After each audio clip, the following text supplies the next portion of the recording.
Hinihintay na lang daw ng mga otoridad para tuluyan ng maibigay ang warrant of arrest kina Dato Adlaw. Dineployan namin ng maraming police personnel doon sa area para ma-contain, ma-isolate saka hindi siya makapanakit ng ibang tao. Yung nandun pa sa loob ng compound, karamihan doon, nasama na doon sa complaint. So basically, paglabas na ng warrant of arrest, wala tayong magagawa kundi i-serve.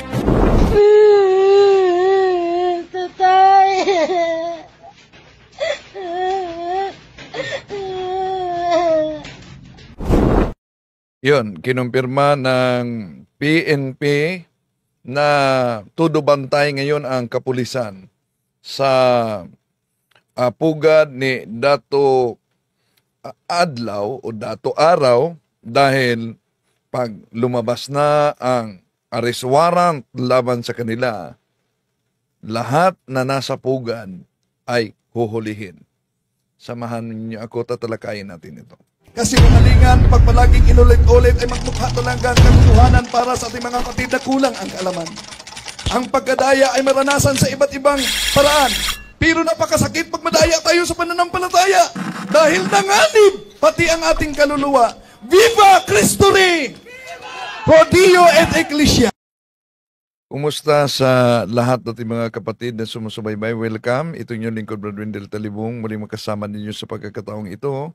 At huwag kalimutan na pindutin ang like sa ating live at huwag din kalimutang mag-subscribe sa bago pa lang at pindutin ang bell button para updated kayo, mag-comment at i-share ninyo. Kumusta sa lahat ng ating mga suking taga-subaybay? So, yun kinumpirma ng PNP na hinihintay na lamang ang paglabas sa mga arrest warrant laban nitong si Bai Alordis alias Reyna nila ng Encantadia at ni Dato Araw, no? Hinihintay na lang daw ng mga otoridad para tuluyan ng maibigay ang warrant of arrest kina Dato Adlaw. Dineployan namin ng maraming police personnel doon sa area para ma-contain, ma-isolate saka hindi siya makapanakit ng ibang tao. Yung nandun pa sa loob ng compound, karamihan doon, nasama na doon sa complaint. So basically, paglabas na ng warrant of arrest, wala tayong magagawa kundi i-serve.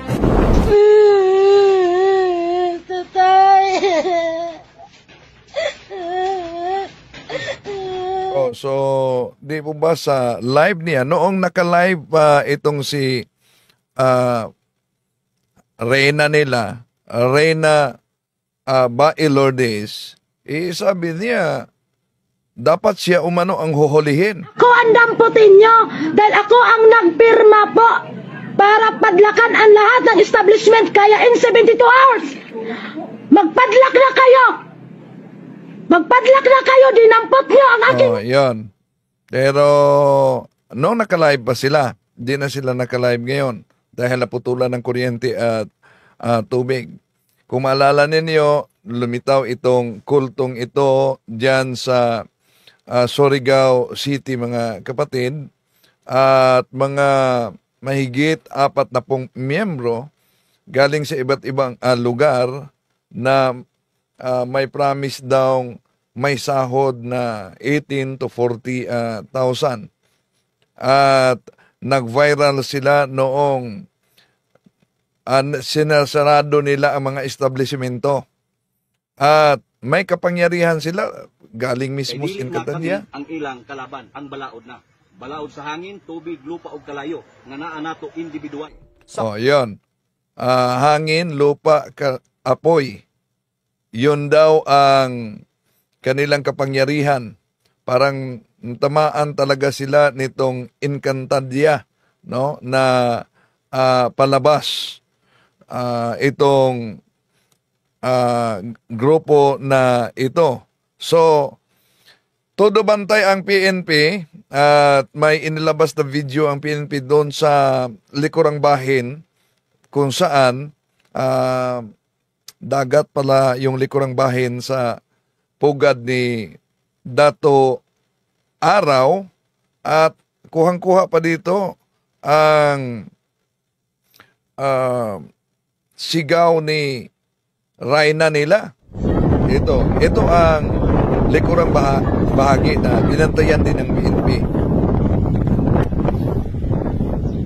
Video ito galing sa PNP mismo na nakabantay, no? So, tudumantay talaga sila habang hinintay ang paglabas sa warrant of arrest. Sa press conference, siniguro din ng PNP, ng hipi sa Surigao City na si Police Colonel Lucban, Police Colonel Attorney Mariano Lucban, na nasa pugad pa si Reyna nila at Dato Araw. Si Dato Adlaw sa kasi Bae Infante still na dyan sa compound nila sa Purok 5 barangay Sabang, Surigao City.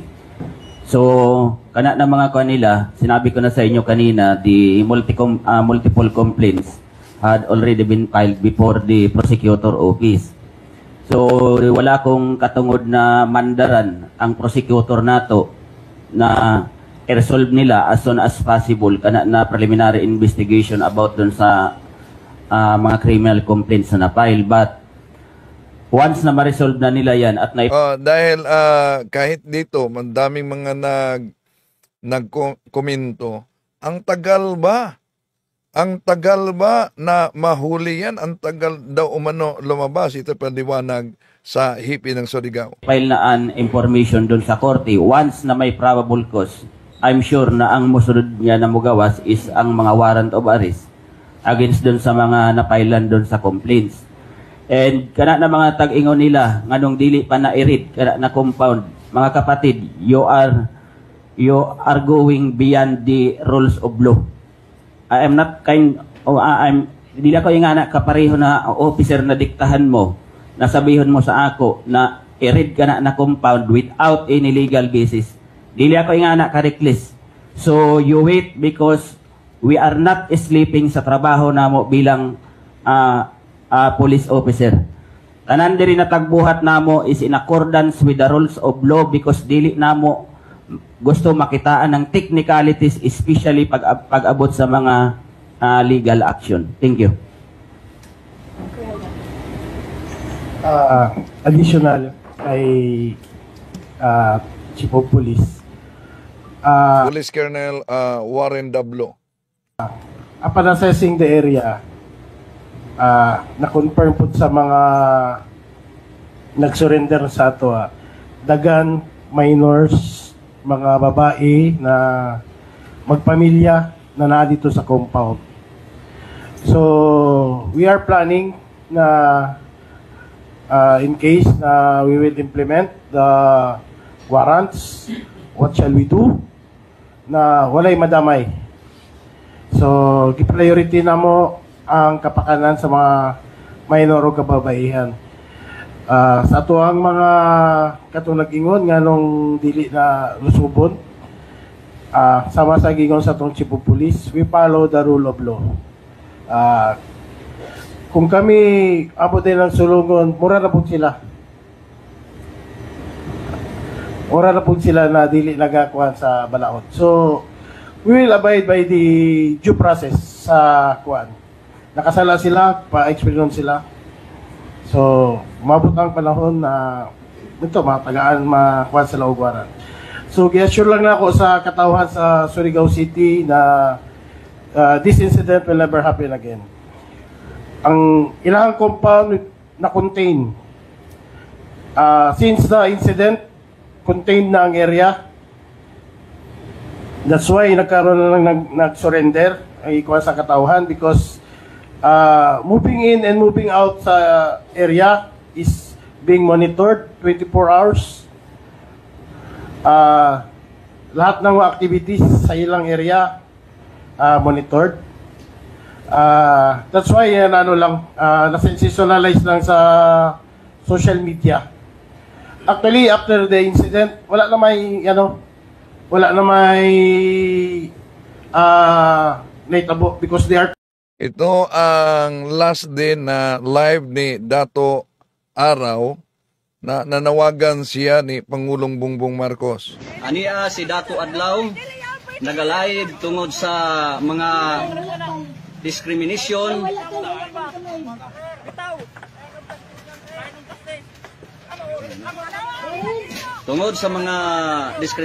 nga ang pulis nagdakop sa among kauban nga diin wala kini insakto nga legality, walay warrant of arrest, no? So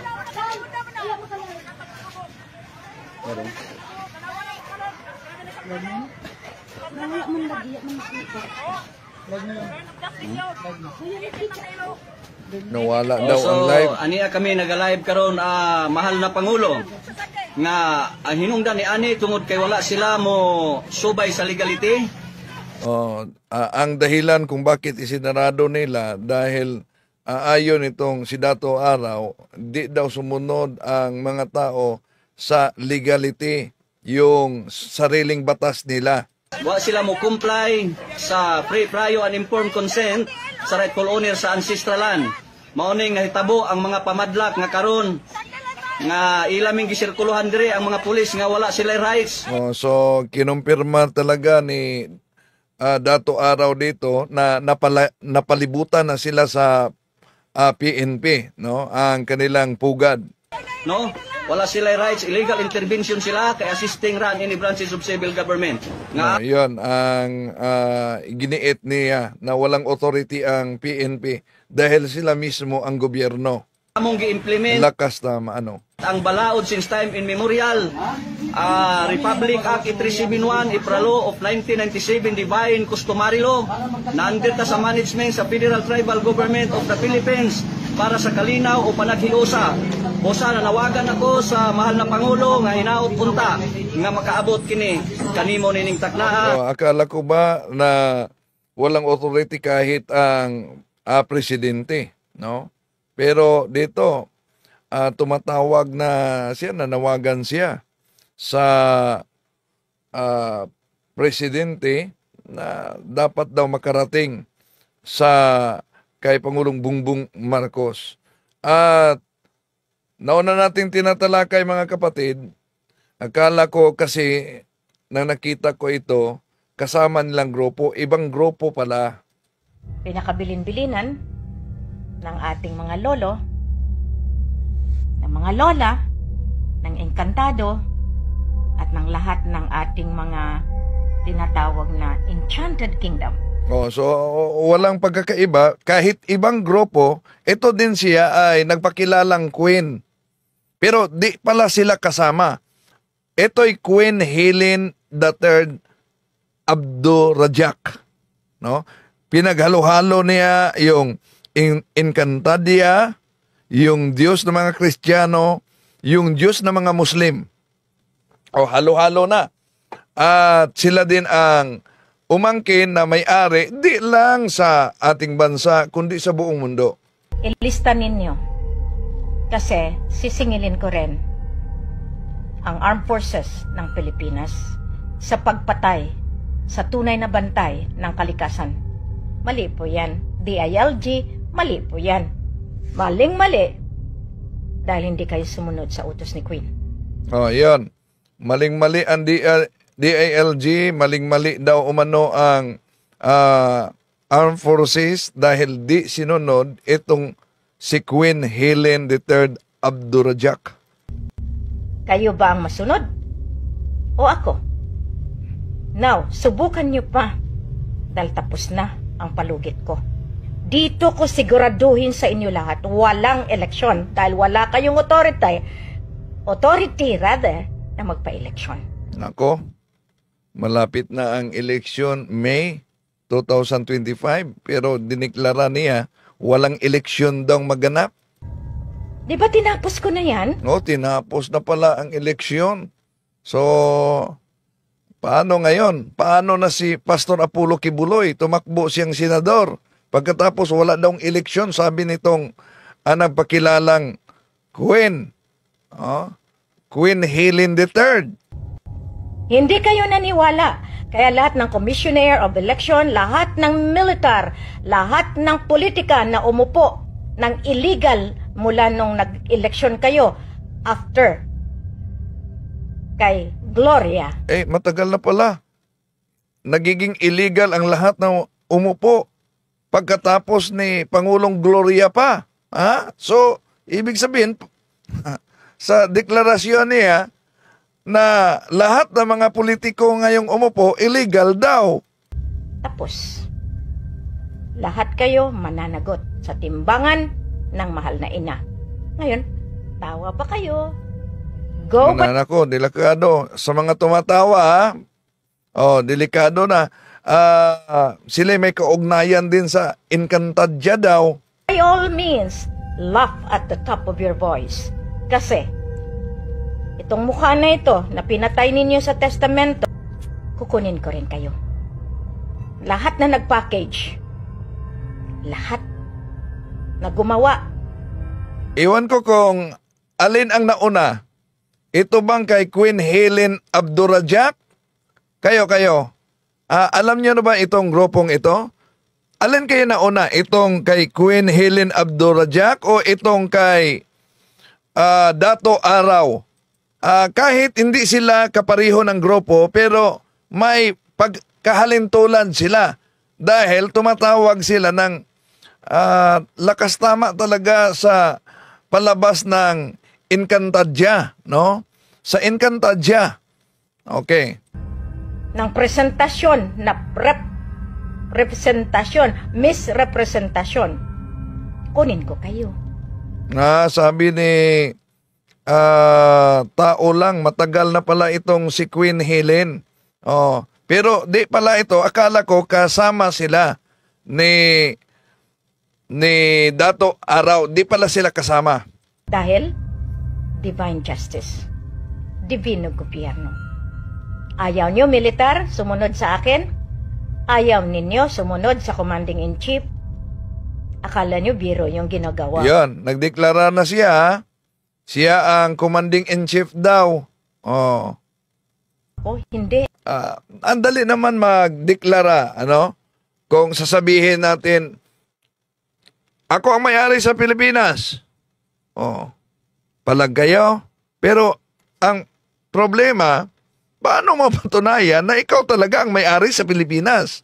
Okay.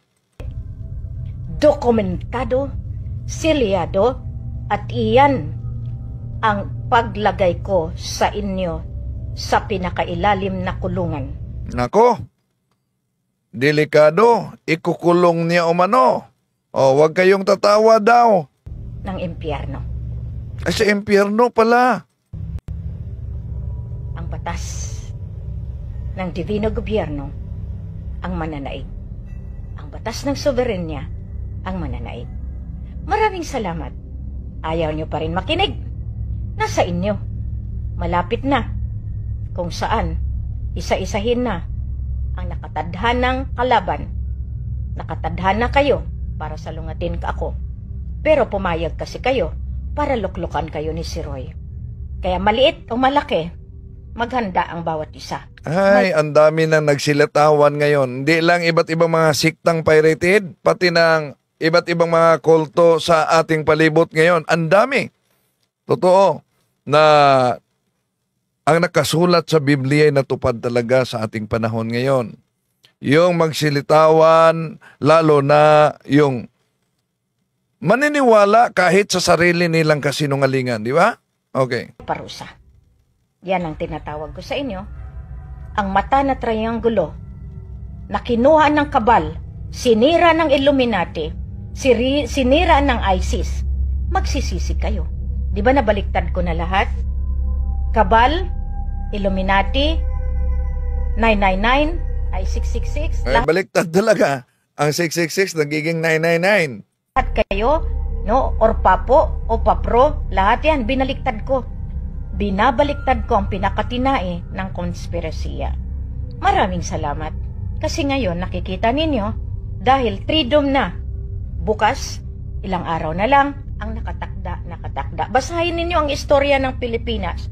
Bawat Hulyo 3, Hulyo 4 sa ibang bayan, dahil delay, nauuna sila, yan titingnan ninyo, may nangyayari. Yan ang tinatawag natin kalagitnaan ng panahon. July, Hulyo.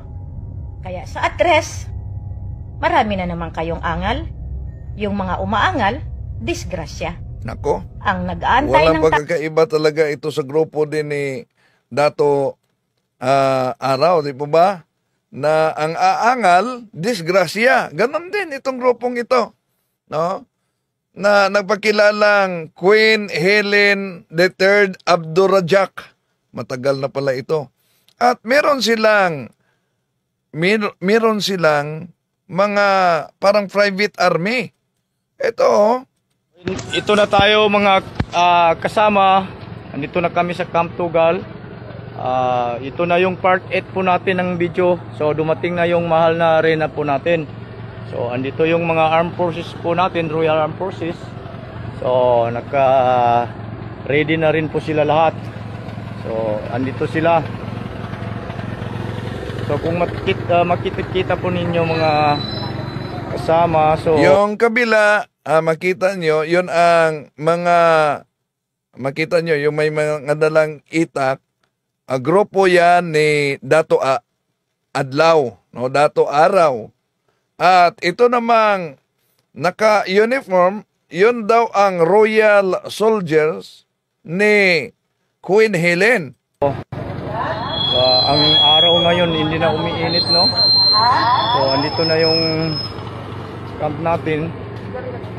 So andun na yung mahal na reyna natin. Oh, andyan siya. Andun siya. So andito si mahal na reyna po natin. So ito lahat yung mga kasama natin sa Camp Tugal. Pero iba ang kaniya dahil maliban na parang mahilig din sila sa Encantadia, no? Sari-sari na ito.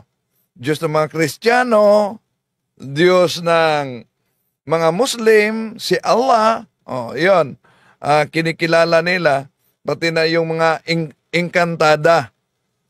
So, halo-halo talaga para sa grupong ito. At dami naman na nadala nila. Tulad sa grupo ni Dato Araw, no? Pero todo bantay ngayon ang PNP para di sila basta-basta makalabas, no? At ito ang video sa likurang bahagi ng kanilang kampo ni Dato Araw. Binibidyohan ito ng PNP. Marinig ninyo ang busis dito ni Reyna daw Bai Lourdes. So abangan natin yung paglabas na sa warrant of arrest dahil ayon sa hepe na ang lahat na nasa loob mismo, lahat na nasa loob ng naturang grupo sa kanilang kampo, abay, siguradong mahuhuli yon. Hinihintay na lang daw ng mga otoridad para tuluyan ng maibigay ang warrant of arrest kina Dato Adlaw. Dineployan namin ng maraming police personnel doon sa area para ma-contain, ma-isolate saka hindi siya makapanakit ng ibang tao. Yung nandun pa sa loob ng compound, karamihan doon, nasama na doon sa complaint. So basically, paglabas no ng warrant of arrest, wala tayong magagawa kundi serve.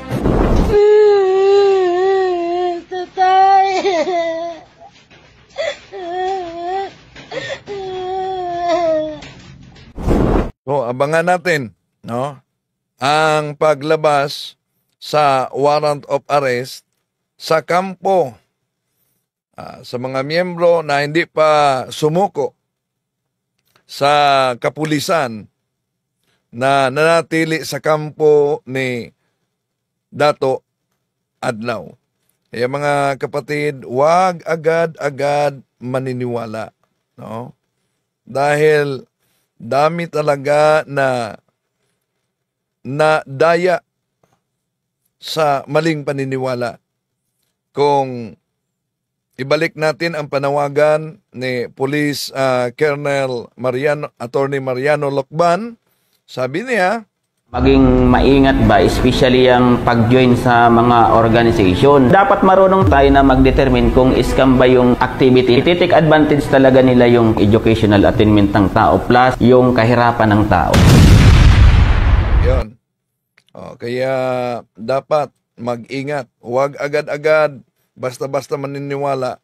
Dahil ang daming nadaya, pati na sa iba't ibang mga relihiyon ngayon na tatag ng tao. Ilang milyon ang kaanib ni Pastor Apollo Kibuloy na napaniwala nila na si Pastor Apollo Kibuloy ay appointed son of God. Di po ba?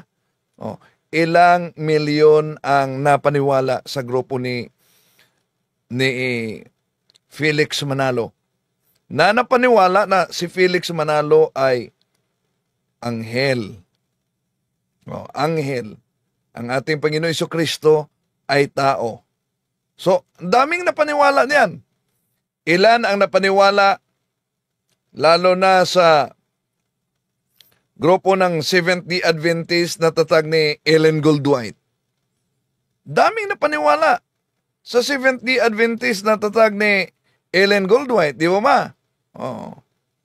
Kaya, umanib sila sa iba't ibang mga grupo, iba't ibang mga sikta, kahit tatag ng tao.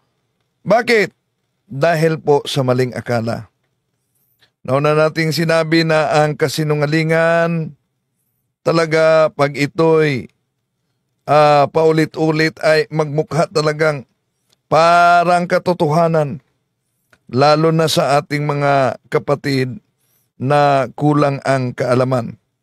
Kaya mag-ingat mga kapatid at inaniyahan namin kayo na kung may katanungan kayo kaugnay sa ating pananampalataya, no? Pasok kayo sa ating punto por punto. Magtanong kayo, no? Kung meron kayong gustong malaman kaugnay sa pananampalataya. So magtanong kayo, sa punto por punto, yan makita ninyo ang link sa Facebook page. Tanong niyo, pasok kayo, at lahat ng mga katanungan na may kaugnayan sa pananampalataya, sige,